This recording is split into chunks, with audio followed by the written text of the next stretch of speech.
Indonesia Tengah.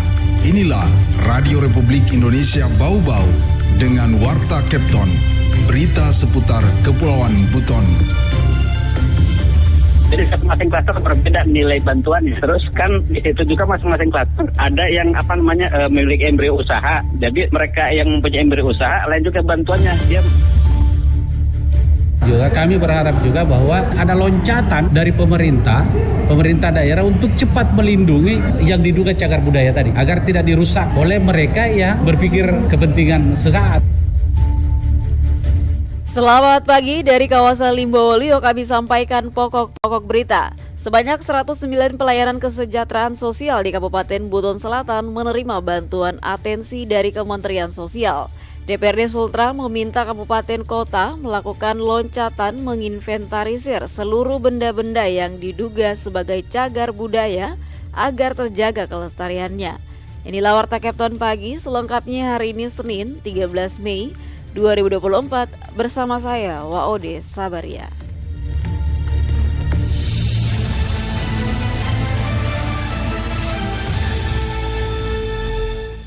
Saudara, kita awali berita yang pertama. Sebanyak 109 pelayanan kesejahteraan sosial di Kabupaten Buton Selatan menerima bantuan atensi dari Kementerian Sosial.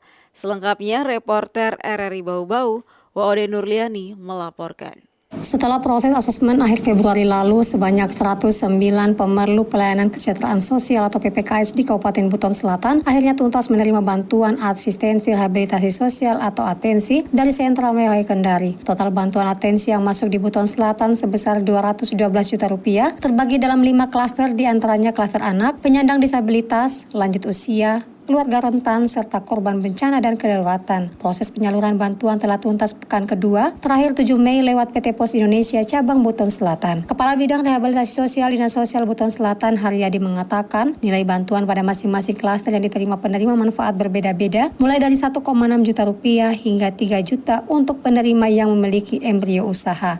Berbeda-beda klaster. Kalau untuk anak ada yang 1.600.000, 1.800.000. Jadi masing-masing klaster berbeda nilai bantuannya. Terus kan di situ juga masing-masing klaster ada yang memiliki embrio usaha. Jadi mereka yang embrio usaha lain juga bantuannya. Dia sesuai dengan usahanya bisa nyampe 3 jutaan, 2.400.000 sampai 3 jutaan lah kalau untuk embrio usaha. Haryadi menjelaskan bantuan atensi tersebut digunakan untuk kebutuhan hidup layak atau KHL. Para penerima manfaat menerima bantuan secara tunai dari PT Pos. Selanjutnya uang tersebut dibelanjakan sesuai kebutuhan penerima yang tertuang dalam RAB. Hasil asesmen terdahulu difasilitasi oleh pendamping. Haryadi menambahkan, klaster lainnya akan didaftarkan mendapat bantuan atensi tahun 2025 mendatang. Syaratnya calon penerima bantuan atensi tersebut harus terdaftar dalam data terpadu kesejahteraan sosial atau DTKS. Adapun rincian penerima masing-masing kategori, pertama klaster anak sebanyak 9 penerima manfaat, lanjut usia 30 orang, penyandang disabilitas 63 penerima, serta korban bencana dan kedaruratan 3 penerima.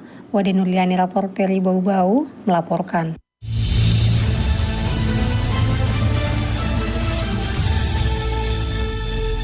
Kita ke berita berikutnya. DPRD Sultra meminta kabupaten kota melakukan loncatan menginventarisir seluruh benda-benda yang diduga sebagai cagar budaya agar terjaga kelestariannya. Hairul Mulku melaporkan.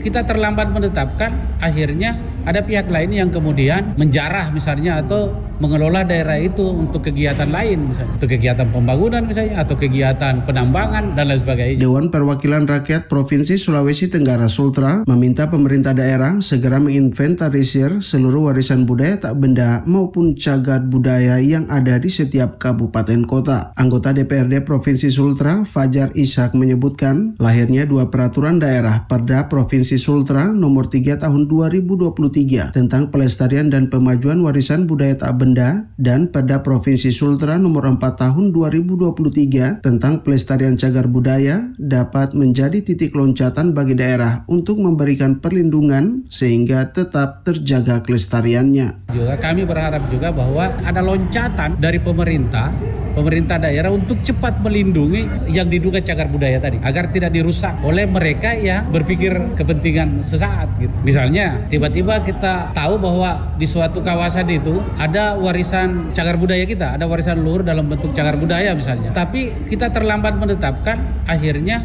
ada pihak lain yang kemudian menjarah misalnya atau mengelola daerah itu untuk kegiatan lain, misalnya untuk kegiatan pembangunan misalnya atau kegiatan penambangan dan lain sebagainya. Nah, nanti belakangan baru kita sadar. Lebih lanjut, politisi Hanura ini menyebutkan khususnya di Kota Bau-Bau, selain Benteng Keraton Wolio yang sudah ditetapkan sebagai cagar budaya, masih banyak hal-hal lain yang diduga sebagai cagar budaya berdasarkan kriterianya yang secara spesifik diketahui oleh tim ahli cagar budaya. Bahkan lanjut Fajar, ada beberapa benda yang diduga sebagai cagar budaya kini dikuasai oleh orang per orang karena telah diwariskan secara turun-temurun. Benda yang diduga cagar budaya kan banyak. Ada yang juga dimiliki orang per orang yang karena turun-temurun ya. Itu juga boleh disebut sebagai benda cagar budaya, tapi tentu kita berkoordinasi dengan ahli waris pemilik benda-benda itu. Kemudian dia akan dengan sukarela misalnya memelihara benda itu, merawat. Pemerintah cukup mencatat bahwa itu adalah warisan cagar budaya. Banyak hal yang harus dilakukan oleh pemerintah. Fajar berharap lahirnya kedua perda Provinsi Sultra ini dapat menjadi payung hukum dan diharapkan tiap kabupaten kota di Sultra juga dapat segera melahirkan perda yang sama. Reporter RRI Bau-Bau, Hairul Mulku melaporkan. Anda sedang mendengarkan Warta Kepton, berita seputar Kepulauan Buton. Baik pendengar, masih di Warta Kepton pagi dan kita ke berita lainnya. Realisasi perekaman KTPL di Kota Bau-Bau baru sekitar 94% lebih atau sebanyak 107.079 orang.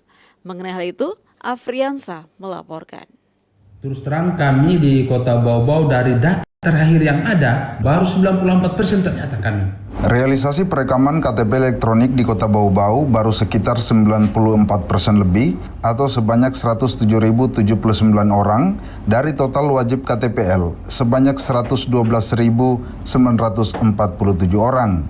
Kepala Dinas Kependudukan dan Catatan Sipil Dukcapil Kota Bau-Bau, Arif Basari menegaskan, persentase itu diperoleh setelah ada tambahan data warga yang telah berusia 17 tahun yang belum melakukan rekam cetak KTPL.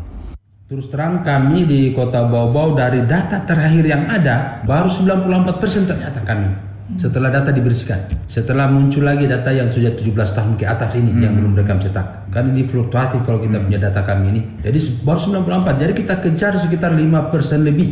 Kita kejar sekitar hampir 5.000, bersekitar sekitar 5.000-an lebih. Ini kita kejar, yang akan kita kejar rekam cetak ini.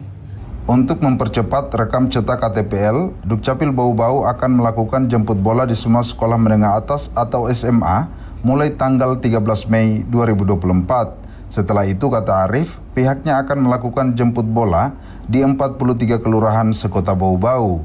Ia mengatakan sasaran jemput bola tersebut adalah daftar penduduk potensial pemilih pemilihan atau DP4 yang terbagi dua meliputi pemilih pemula serta warga usia dewasa sebanyak 5.868 orang. Reporter RRI Bau-Bau, Afriansa melaporkan.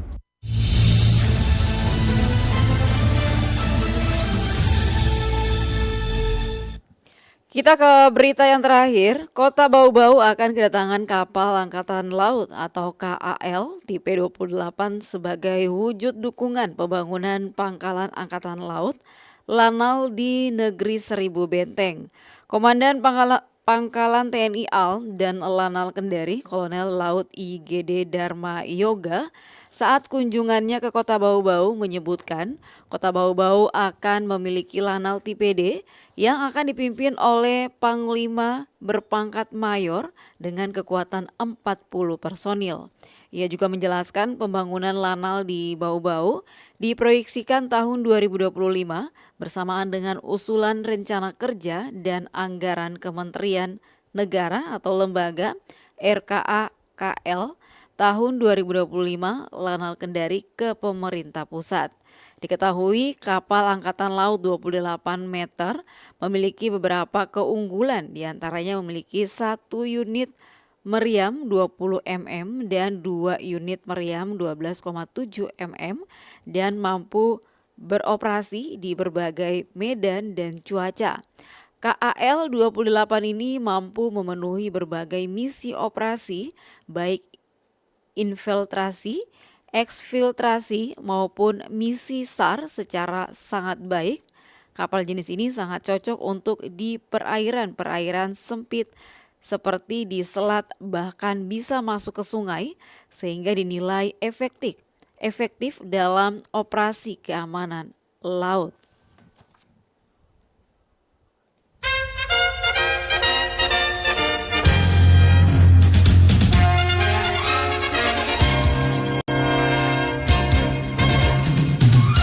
Pendengar, sebelum kami akhiri, kembali kami sampaikan pokok-pokok berita. Sebanyak 109 pelayanan kesejahteraan sosial di Kabupaten Buton Selatan menerima bantuan atensi dari Kementerian Sosial. DPRD Sultra meminta kabupaten kota melakukan loncatan menginventarisir seluruh benda-benda yang diduga sebagai cagar budaya agar terjaga kelestariannya. Demikian Warta Kapten hari ini. Mewakili kerabat kerja yang bertugas, saya ucapkan selamat pagi.